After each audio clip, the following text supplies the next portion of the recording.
সুপ্রিয় দর্শক, আসসালামু আলাইকুম। সবাইকে স্বাগত জানাচ্ছি আজকের গুরুত্বপূর্ণ সংবাদে।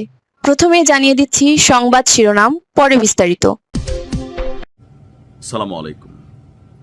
বাংলাদেশ আওয়ামী লীগের যারা ফ্যান ফলোয়ার আছেন তাদের জন্য একটা দুঃসংবাদ হচ্ছে বাংলাদেশ আওয়ামী লীগের সাধারণ সম্পাদক আলোচিত, সমালোচিত, বিতর্কিত নানান কারণে শেখ হাসিনার খুবই আস্থাভাজন হিসেবে যিনি দীর্ঘদিন আওয়ামী লীগকে রাজত্ব করেছেন জনাব ওবায়দুল কাদেরের অবস্থা খুবই আশঙ্কাজনক।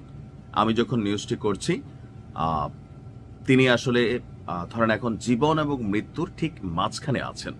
আপনারা সকলেই জানেন যে 5ই আগস্ট সরকার পতনের পর সম্ভবত 3 মাস বাংলাদেশে গোপনে অবস্থান করেছিলেন ওবায়দুল কাদের। এরপর কৌশলে তিনি বাংলাদেশ থেকে ভারতে পালিয়ে যান। আর ভারতে যাওয়ার পরে এই মুহূর্তে তিনি যথেষ্ট অসুস্থ। শুধু আজকে তাকে হাসপাতাল ইমার্জেন্সি ভর্তি করা হয়েছে তা না, গেল কয়েক মাস ধরেই বাসাতে অর্থাৎ কলকাতাতে ওবায়দুল কাদের অবস্থান করছে যতটুকু তথ্যসূত্র বলছে। তো কলকাতাতে যেই বাসাতে নিজে থাকেন সেইখানে তার হোম ট্রিটমেন্ট চলছিল, অর্থাৎ ঘরের মধ্যে অক্সিজেন দেওয়া সহ আরো অনেক কিছু।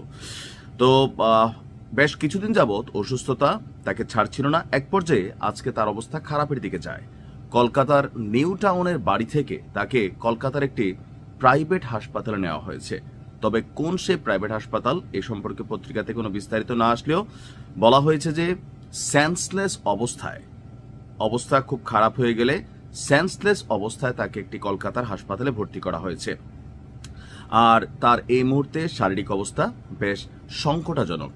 গত শুক্রবার আচমকা অবস্থা খুবই খারাপের দিকে যায়, আর আজকে হচ্ছে সোমবার। এই 3 দিনে অবস্থা আরো খারাপের দিকে গিয়েছে এবং কি তিনি এই মুহূর্তে ভেন্টিলেশনে আছেন, অর্থাৎ লাইফ সাপোর্টে আছেন।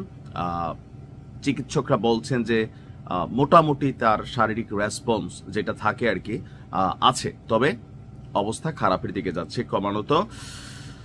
এখন তার পরিবার থেকে দোয়া চাওয়া হয়েছে, আওয়ামী লীগের অফিসিয়াল পেজ থেকেও তার জন্য দোয়া চাওয়া হয়েছে। আবার তার এই অসুস্থতার খবর শুনে আমরা দেখছি বাংলাদেশের গণমাধ্যমে যখন এই অসুস্থতার খবর আসছে অনেকে আলহামদুলিল্লাহ বলছে।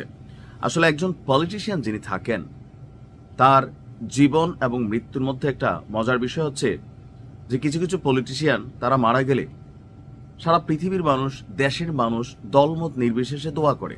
আবার কিছু পলিটিশিয়ান তারা মারা গেলে তারা তাদের জীবিত দশায় যেই কর্ম করে যায় সেটার একটা প্রতিফলন তারা যখন অসুস্থ হয় অথবা খারাপ কোনো সময় আসে তখনই দেখা যায়। আর বর্তমান প্রেক্ষাপটে জনাব ওবায়দুল কাদের তিনি এই মুহূর্তে পলাতক, রাষ্ট্রের কাছে তিনি একজন অপরাধী, অনেকগুলো মামলার আসামি।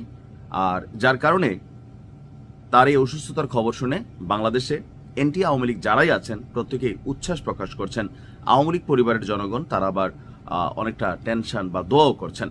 তবে ওবায়দুল কাদেরের এই পর্যন্ত যে বেঁচে থাকা আমি মনে করি এটা বোনাস লাইফ 2বার পাইছেন। একবার হচ্ছে আওয়ামী লীগ ক্ষমতায় থাকতে তার স্ট্রোকের পরে হৃদযন্ত্রের যে কার্যক্রম সেটা প্রায় বন্ধ হয়ে গিয়েছিল, তখন বিশেষ ফ্লাইটে এই এশিয়ার যিনি একজন বিশেষজ্ঞ ডাক্তার দেবী শেঠি তিনি আসছিলেন, এসে চিকিৎসা করছিলেন।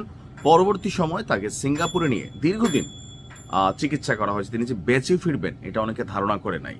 তো সেখান থেকে ফিরে আসছেন, শারীরিক অবস্থারও তখন উন্নতি হয়েছিল। আর এই 5ই আগস্টের সময় মোটামুটি তিনি কিন্তু চিপায় পড়ে গেছিলেন, আটকে গেছিলেন বাংলাদেশের ভেতরেই। বাট কৌশলে হোক, টেকনিক্যালি হোক, টাকা দিয়া হোক, নানানভাবে নিজের জীবনটা তিনি বাঁচাইতে পারছেন। তো এবার হচ্ছে 3rd টাইম যখন তিনি মৃত্যুকে খুব কাছাকাছি থেকে দেখছেন। তো এই মুহূর্তে ভেন্টিলেশনে আছেন, তার অবস্থা খুবই বিপজ্জনক। তো আমি মনে করি যে তার জন্য আমাদের দোয়া করা উচিত। এখন অনেকে বলবেন যে ভাই কেন দোয়া করা উচিত? দেখেন, একজন অসুস্থ মানুষ মৃত্যু পথযাত্রী, সে তার ভালো কর্ম খারাপ কর্মের শাস্তি পাবে আল্লাহর কাছে। সো একজন মুসলমান হিসাবে তার এই গভীর এবং খারাপ সময়ে তার জন্য আমি মনে করি প্রত্যেকটা মানুষেরই দোয়া করা উচিত। তারপর এটা আপনার ব্যক্তিগত ব্যাপার। ভালো থাকুন। আসসালামু আলাইকুম।